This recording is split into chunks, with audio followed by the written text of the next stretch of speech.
তখন কোথায় ছিলে? আনা লাহা, আমি তো তোমাদের জন্য সুপারিশ করার জন্য। খুলিকতু লাহা, আল্লাহ পাক আমাকে সৃষ্টি করেছেন তোমাদেরকে সুপারিশ করার জন্য। আল্লাহর নূরকে, আল্লাহর জিকিরকে তারা নিভিয়ে দিতে চায়। হামলার পর হামলা করা হচ্ছে। সেখানে যদি আমি বলি কিয়ামতের ময়দানে জশ্নে জুলুস হবে, তাহলে অনেকের মনে প্রশ্ন আসবে, শয়তান নাকি চারবার খুব বেশি ব্যথিত হয়েছিল। আল্লাহ পাক রব্বুল আলামিন আমাদেরকে অসংখ্য অগণিত নিয়ামত দান করেছেন, আলহামদুলিল্লাহ। এত বেশি নিয়ামত দান করেছেন যে নিয়ামতের কোনো হিসাব করতে পারবো না। তা আল্লাহর ভাষায় আল্লাহ বলছেন, ওয়া ইন তাউদ্দু নি'মাতাল্লাহি লা তুহসুহা, তোমরা যদি আল্লাহর নিয়ামতগুলি গণনা করতে চাও, লা তুহসুহা, গণনা করে শেষ করতে পারবে না। সুবহানাল্লাহ। এতগুলি নিয়ামত আল্লাহ আমাদেরকে দিয়েছেন। আমাদেরকে আল্লাহ তাআলা যত নিয়ামত দান করেছেন, আমরা যারা ঈমানদার মুসলমান, আমাদের জন্য দুনিয়া এবং আখিরাতে সবচেয়ে বড় নিয়ামত হচ্ছেন এই দুনিয়ায় খাতেমুর রসুল, সৈয়দুল আম্বিয়া, ইমামুল মুরসালিন, রহমতুল লিল আলামিন সাল্লাল্লাহু আলাইহি ওয়াসাল্লামের শুভাগমন, আলহামদুলিল্লাহ। এটা আমাদের ঈমানদার মুসলমানদের জন্য সবচেয়ে বড় নিয়ামত, আলহামদুলিল্লাহ। এমনকি আল্লাহ যে সকল দান আমাদেরকে দিয়েছেন, আমাদের দেহ দিয়েছেন, হাত পা দিয়েছেন, অঙ্গ প্রত্যঙ্গ দিয়েছেন, এই অঙ্গ প্রত্যঙ্গ দেহ এগুলিও আল্লাহর নিয়ামতে পরিণত করেছেন আমার রসুল দুনিয়ায় শুভাগমন করে। সুবহানাল্লাহ। নয়তো আমাদের মতো হাত পা সমৃদ্ধ অঙ্গ প্রত্যঙ্গওয়ালা মানুষ রসুল দুনিয়ায় আসার আগেও ছিল। আইয়ামে জাহেলিয়াতে মানুষ ছিল না। ওই মানুষগুলির দেহ, ওই মানুষগুলির হাত পা, ওই মানুষগুলির মাথা, এগুলি তখন আল্লাহর নিয়ামত ছিল না। কেন? আল্লাহ হাত পা দিয়েছে, এই হাত পা দিয়ে তারা পারস্পরিক মারামারি করত, হানাহানি করত, কুনাকুনি করত, লাঠালাঠি করত। এই হানাহানি মারামারির মাধ্যমে তারা সমাজে এমন একটা বিশৃঙ্খল অবস্থা তৈরি করে রাখত, এক একটা যুদ্ধ লাগলে সেই যুদ্ধ 1 মাস 2 মাস নয়, 1 বছর 2 বছর নয়, 1 যুগ 2 যুগ নয়, বরং প্রজন্মের পর প্রজন্ম সেই যুদ্ধ লেগে থাকত। নাউজুবিল্লাহ। তাহলে হাত পা এগুলি দিয়েছেন আল্লাহ, কিন্তু এই হাত পার মাধ্যমে তারা কি শুরু করেছে? মারামারি করছে, হানাহানি করছে, লাঠালাঠি করছে, যুদ্ধ বিগ্রহ করছে। তাহলে এগুলির মাধ্যমে আর হাত পা গুলি নিয়ামতে পরিণত হয় নাই। হাত পা গুলি তাদের জন্য দুনিয়ায় অশান্তির কারণ হয়ে গেছে, আর আখেরাতে তো এগুলির বিচারও হবে। তাহলে কি বোঝা গেল? হাত পা গুলি এগুলি আর নিয়ামত হয় নাই তাদের জন্য। একইভাবে যেমন মাথা, এটা আল্লাহর বড় নিয়ামত, কিন্তু এই মাথা দিয়ে তারা সিজদা করত মূর্তিকে। নাউজুবিল্লাহ। তো যখন এই মাথা আল্লাহর একটা নিয়ামত, ঠিক আছে, কিন্তু এই মাথা দিয়ে যখন মূর্তিকে সিজদা করা হলো, তখন এই মাথার কারণে, সিজদা করার কারণে সেই ব্যক্তিটা জাহান্নামী হয়ে গেল। নাউজুবিল্লাহ। তাহলে মাথাটা আর আল্লাহর নিয়ামত থাকলো না, এটাও তার জন্য একটা আযাবে পরিণত হয়ে গেছে। নাউজুবিল্লাহ। তাহলে আইয়ামে জাহেলিয়াতে রসুল সাল্লাল্লাহু আলাইহি ওয়াসাল্লাম দুনিয়ায় আসার আগে আল্লাহর পক্ষ থেকে মানুষের যে অঙ্গ প্রত্যঙ্গ ছিল এগুলিও মানুষ নিয়ামত হিসেবে ব্যবহার করতে জানে নেই, নিয়ামত হিসেবে ব্যবহার করেনি। কিন্তু রসুল সাল্লাল্লাহু আলাইহি ওয়াসাল্লাম দুনিয়ায় এসে মানুষকে মানবতা শিখালেন, মানুষকে মনুষ্যত্ব শিখালেন, মানুষকে ইনসানিয়ত শিখালেন। মানুষকে বললেন তোমরা মারামারি করবে, হানাহানি করবে, খুনাখুনি করবে, এগুলি তো তোমাদের কাজ নয়, বরং কুনু ইবাদাল্লাহি ইখওয়ানা, তোমরা সবাই এক আল্লাহর বান্দা হয়ে পরস্পর ভাই ভাই হয়ে যাও। সুবহানাল্লাহ। রসুল সাল্লাল্লাহু আলাইহি ওয়াসাল্লাম এসে যখন এই ঘোষণা দিলেন, রসুলের কদমের মধ্যে যারা এসে আমার রসুলের হাতে ইসলাম গ্রহণ করলেন, দিন গ্রহণ করলেন, তারা একে অপরের ভাইয়ে ভাইয়ে পরিণত হলেন। খুন খারাপি ছেড়ে দিয়ে এই দুনিয়াকে একটি বসবাসের উপযোগী স্থানে পরিণত করলেন। সুবহানাল্লাহ। তাহলে এই হাত পা গুলিও নিয়ামত হিসেবে মানুষ ব্যবহার করতে জানেনি, কিন্তু আমার রসুল এসে এই হাত পা গুলিকেই নিয়ামতে পরিণত করে দিলেন। সুবহানাল্লাহ। যে মাথা দিয়ে মূর্তিকে সিজদা করে মানুষ জাহান্নামীর উপযোগী হয়ে যেত, রসুল এসে বললেন এই মাথা তো মূর্তির জন্য নয়, এই মাথা একমাত্র খালেক আর মালেক মহান রব্বুল আলামিনকে সিজদা করার জন্য। এই আল্লাহকে সিজদা করলে তুমি জান্নাতি হয়ে যাবে। এই তালিম যখন আমার রসুল দিলেন, আর আমার রসুলের এই তালিম গ্রহণ করে যারা এই মাথা দিয়ে শুধুমাত্র আল্লাহকে সিজদা করলো, তারা জান্নাতি হয়ে গেল। সুবহানাল্লাহ। তাহলে এই মাথাটা তখন নিয়ামতে পরিণত হয়ে গেছে। এর আগে এটাকে নিয়ামত হিসেবে ব্যবহার করতে মানুষ জানে নাই, এগুলি আযাব ছিল। এই অঙ্গ প্রত্যঙ্গগুলিও রসুল সাল্লাল্লাহু আলাইহি ওয়াসাল্লাম আমাদের জন্য নিয়ামতে পরিণত করেছেন। সুবহানাল্লাহ। এই জন্য আমাদের রসুল খাতিমুল আম্বিয়া আমাদের জন্য দুনিয়ায়ও আখিরাতেও সর্বোৎকৃষ্ট সর্বশ্রেষ্ঠ নিয়ামত। সুবহানাল্লাহ। এখন আমরা নিয়ামত পেয়েছি, নিয়ামত পাওয়ার পরে কি করতে হবে সেটা আল্লাহ বলেছেন, ও আম্মা বিনিয়ামাতি রাব্বিকা ফাহাদ্দিস। আল্লাহর পক্ষ থেকে যখন নিয়ামত লাভ করবে সেই নিয়ামতের চর্চা বেশি বেশি করো। সুবহানাল্লাহ। আল্লাহর পক্ষ থেকে যখন কোনো নিয়ামত প্রাপ্ত হবে, আল্লাহ বলছেন সেই নিয়ামতের চর্চা করো। এই রবিউল আউয়াল শরীফে যেহেতু সৈয়দুল আম্বিয়া সাল্লাল্লাহু আলাইহি ওয়াসাল্লাম দুনিয়ায় আগমন করেছেন, আমাদের জন্য সবচেয়ে বড় নিয়ামত আল্লাহর পক্ষ থেকে আমরা পেয়ে গেছি।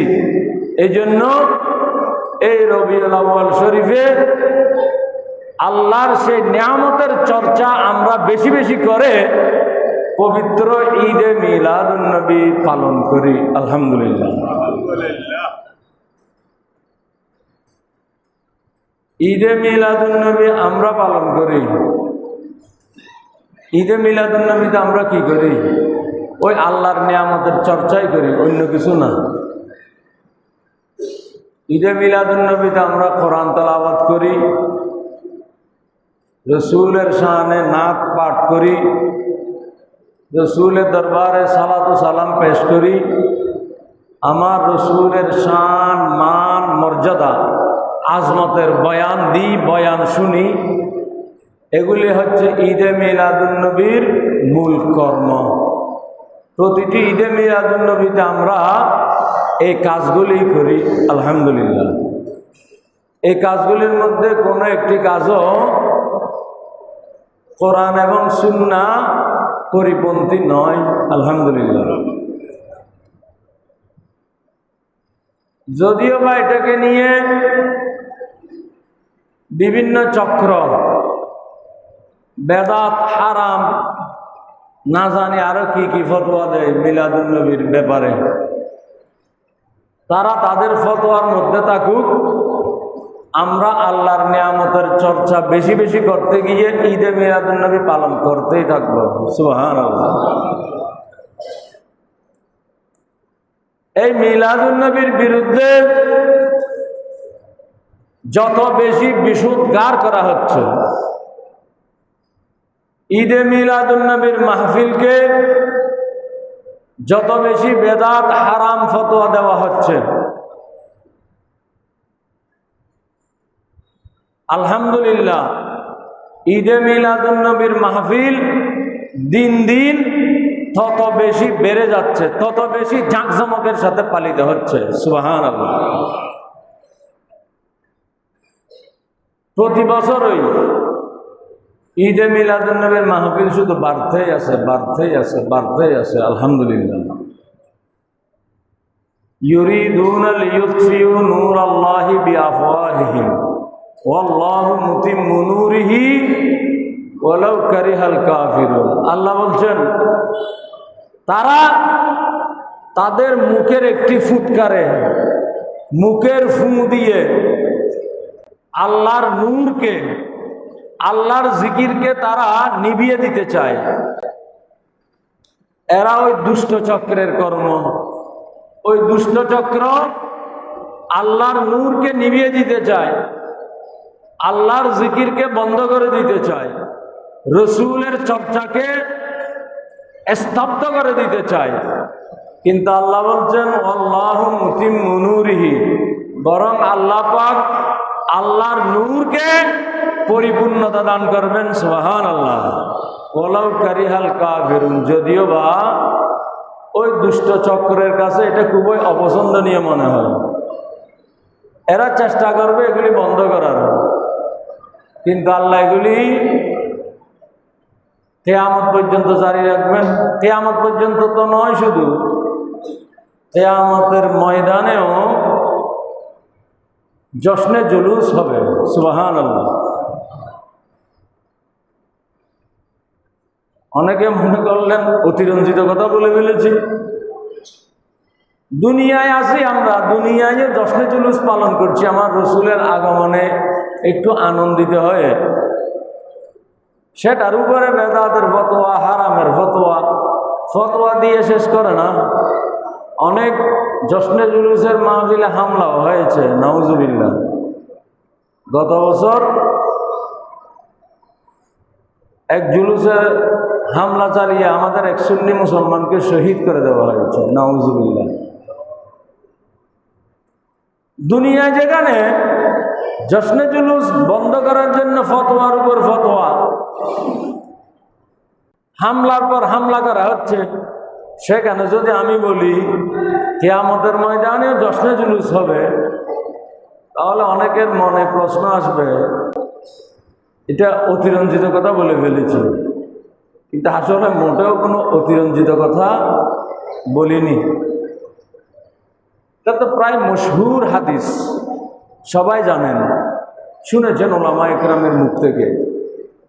কিয়ামতের ময়দানে যখন নফসি নফসির আলম শুরু হবে, সবাই নফসি নফসি করতে থাকবে, নিজের চিন্তা নিজে ব্যস্ত,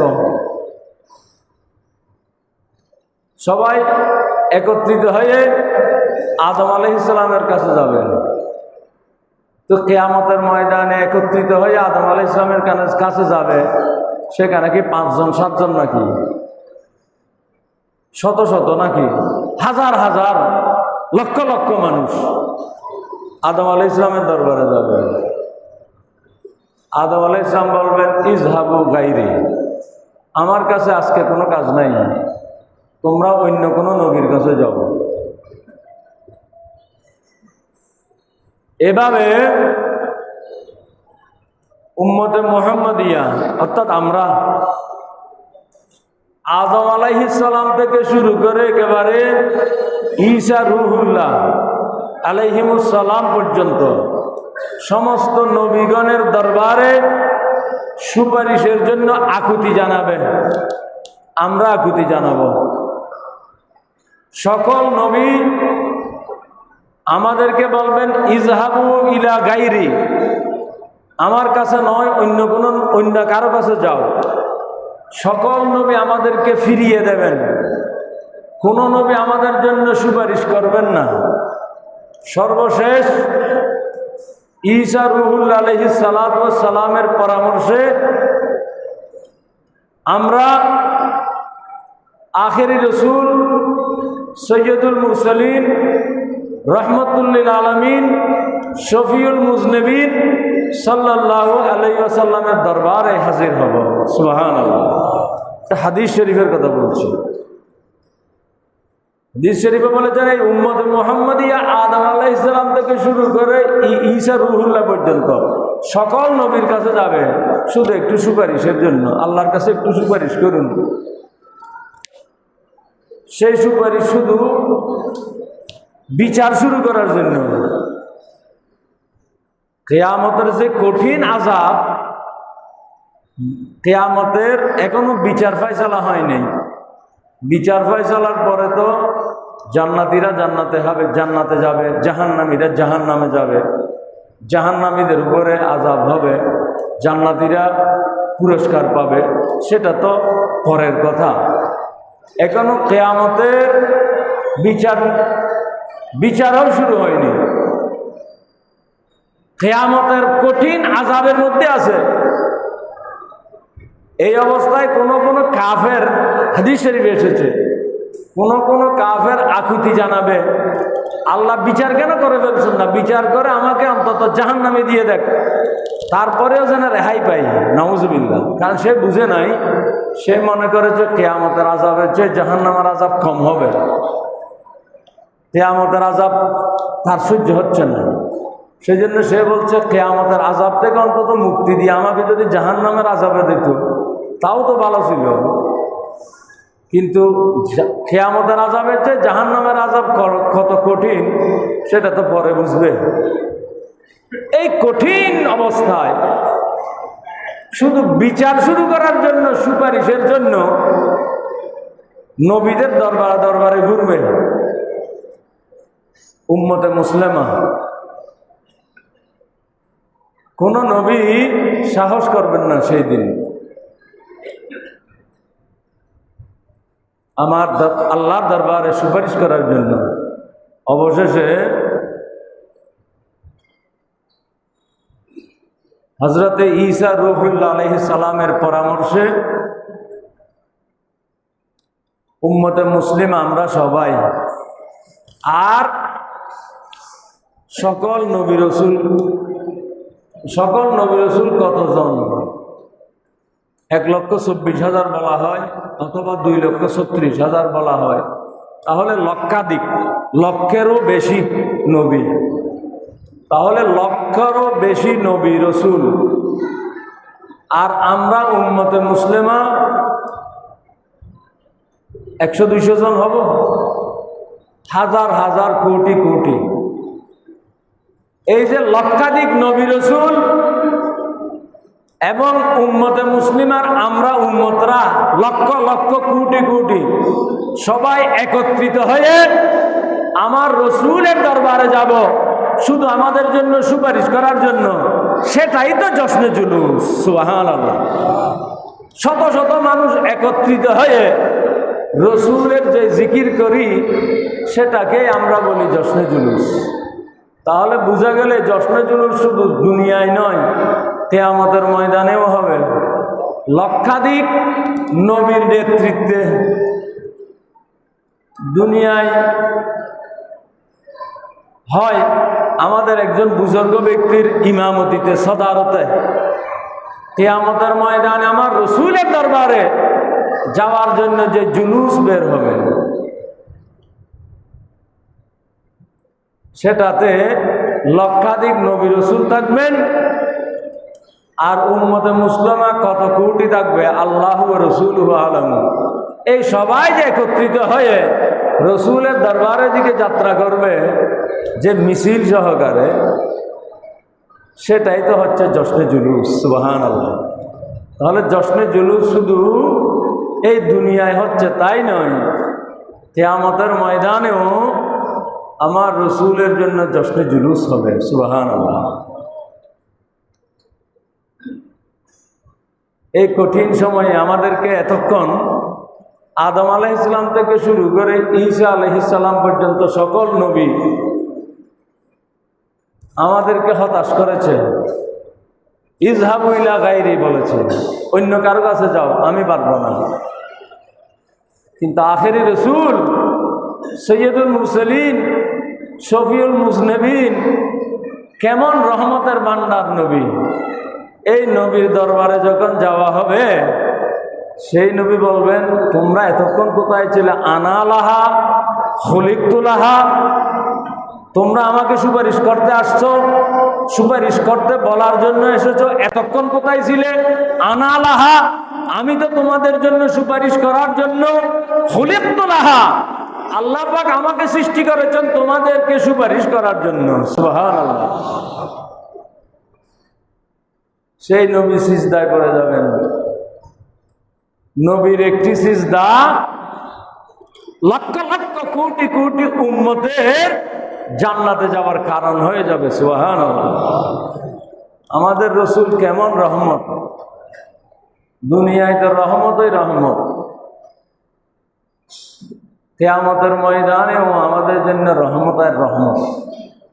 এই নবীকে পেয়ে আমরা একটু খুশি উদযাপন করি, সেটার উপরে বেদাতের ফতোয়া।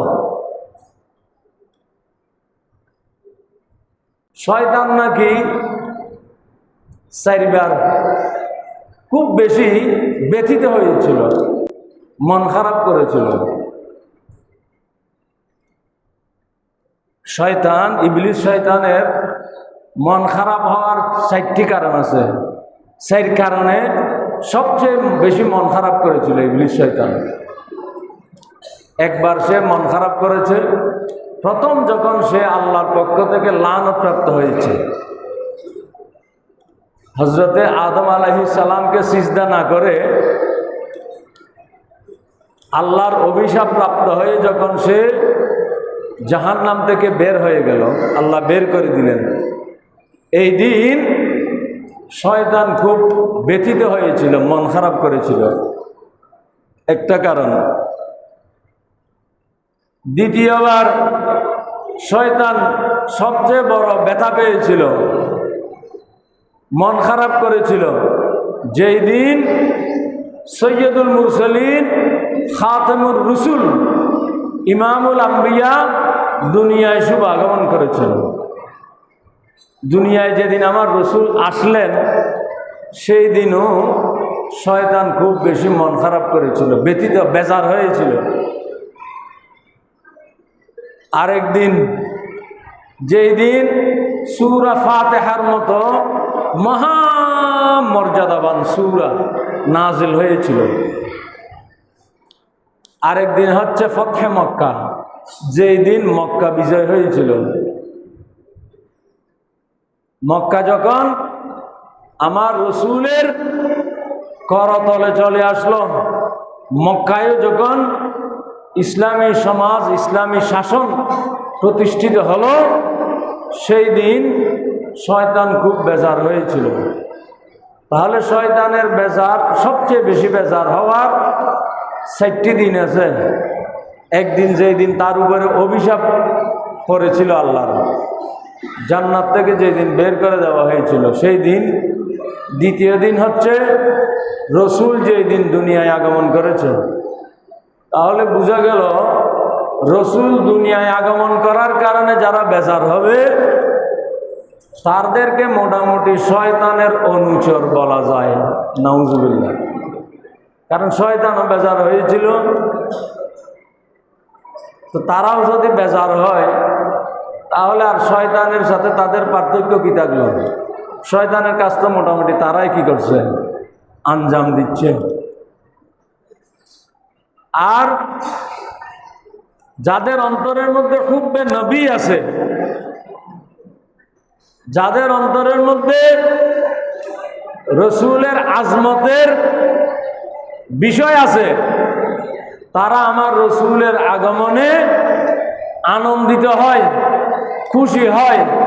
এই খুশি হয়ে, আনন্দিত হয়ে আল্লাহ পাক যে বলেছেন আল্লাহর নিয়ামত প্রাপ্ত হয়ে তোমরা সেই নিয়ামতের চর্চা করো, সেই নিয়ামতের চর্চা করতে গিয়ে আমরা পবিত্র ঈদে মিলাদুন্নবী পালন করি। আলহামদুলিল্লাহ। এটাতে বেদাতের ফতোয়া দেওয়ার জন্য সাধারণ মানুষকে একটা খুব মোক্ষম, তাদের দৃষ্টিতে মোক্ষম একটা যুক্তি উপস্থাপন করে, দলিল না। ঈদে মিলাদুন্নবী বেদাত, হারাম, এগুলি প্রমাণ করার জন্য কোনো দলিল দিতে পারে না, কিছু যুক্তি দেয়। যুক্তি কি? ঈদে মিলাদুন্নবী রসুলের জমানায় ছিল না, সাহাবীরা পালন করে নাই, আবু বকর সিদ্দিক পালন করে নাই, ওমর পালন করেন নাই, আলী ওসমান পালন করেন নাই, সাহাবীরা পালন করেন নাই। এই জন্য এই 1300 বছর 1400 বছর পরে এসে ঈদে মিলাদুন্নবী পালন করা বেদাত এবং হারাম। নাউজুবিল্লাহ। এই ধরনের যদি এই সূত্রে যদি বেদাতের ফতোয়া দেওয়া হয়, মানুষের দৈনন্দিন কাজ কারবারের অনেক কিছু বেদাতের মধ্যে পড়ে যাবে। নাউজুবিল্লাহ। কথায় কথায় বুখারী শরীফের দোহাই দেয়। বুখারী শরীফে আছে কিনা, হাদিস শরীফে আছে কিনা? আচ্ছা, বুখারী শরীফ, যে বুখারী, এই যে বেদাতের কথা তারা যেটা বলল, রসুলের জমানায় ছিল না, সাহাবীদের জমানায় ছিল না, তাবিনদের জমানায় ছিল না, এই জন্য পরবর্তী সময়ে এসে যদি সেই কাজ করা হয় ইবাদতের নিয়তে, তাহলে সেটা বেদাত হবে। এটা হচ্ছে তাদের সূত্র। হযরতে ইমাম বুখারী রাদিয়াল্লাহু তাআলা আনহু যে বুখারী শরীফ সংকলন করেছেন, রাসূলুল্লাহ সাল্লাল্লাহু আলাইহি ওয়াসাল্লামের হাদিস শরীফ,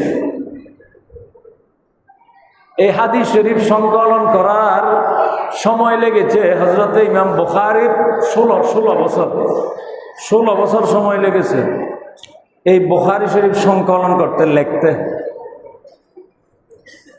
হযরতে ইমাম বুখারী রহমতুল্লাহ আলাইহি বলছেন, যখন আমার কাছে রসুলের কোন হাদিস পৌঁছে বলতে তিনি সংগ্রহ করতেন,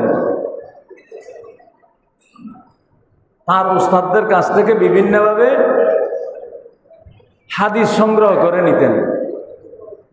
ইমাম বুখারী বলছেন, যখন আমি কোনো হাদিস সংগ্রহ করতাম, সংগ্রহ করার পরে সেটা লেখার আগে, হাদিস লেখার আগে আমি গোসল করতাম।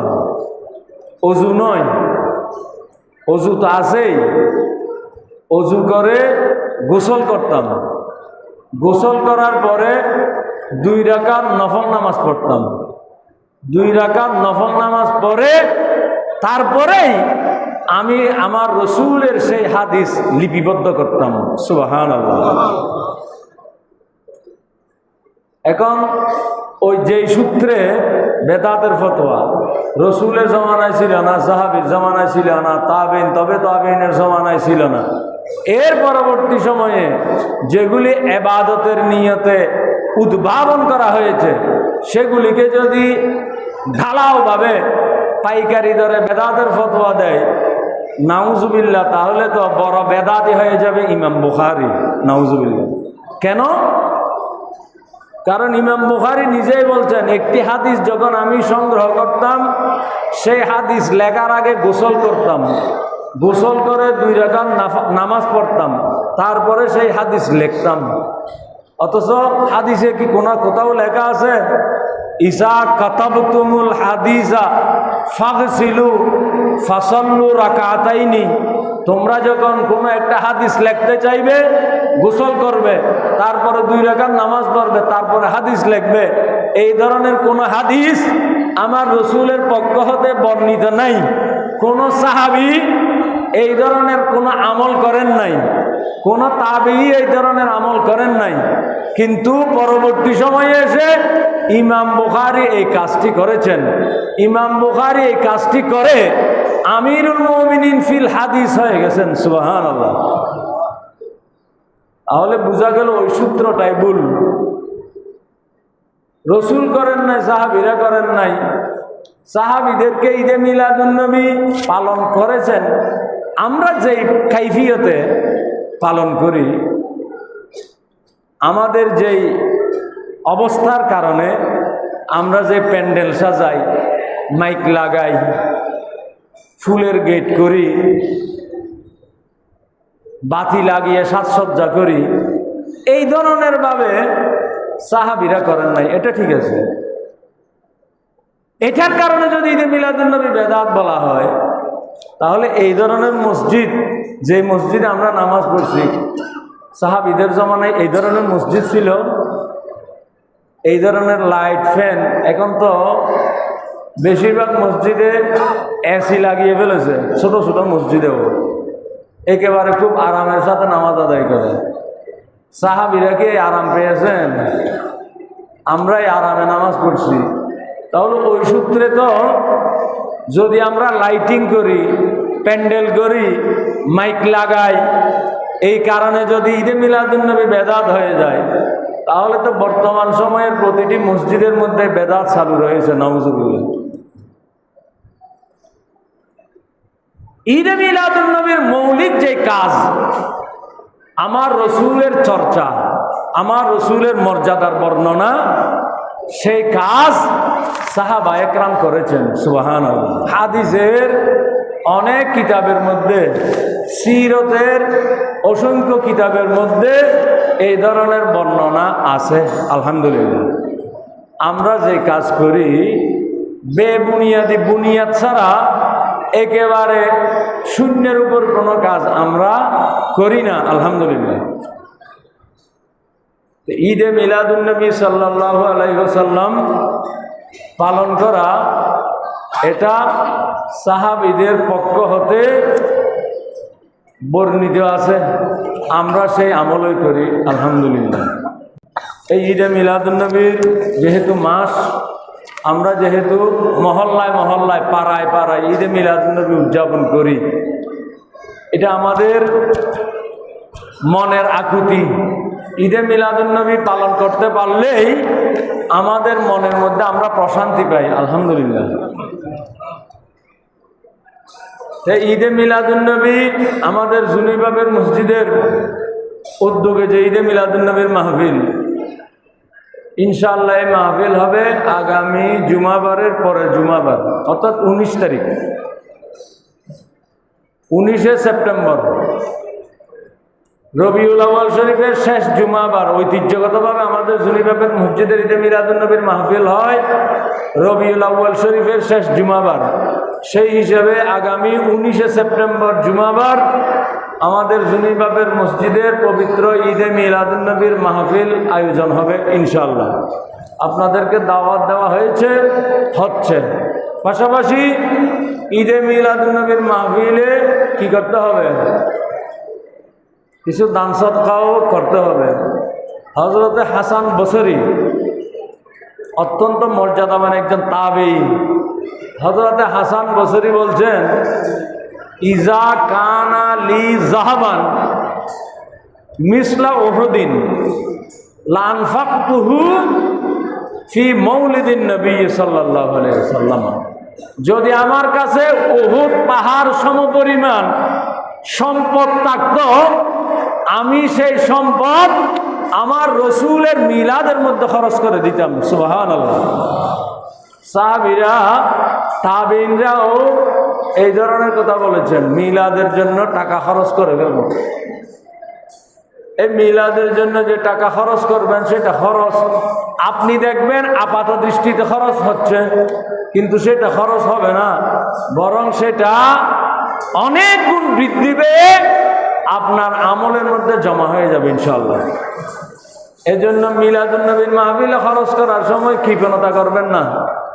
মুক্ত হস্তে যতটুকু সামর্থ্য আছে, দায় সারা নয়, সামর্থ্য অনুযায়ী মিলাদুন নবীর মাহফিলের জন্য কি করবেন? সাদাকা করবেন ইনশাআল্লাহ।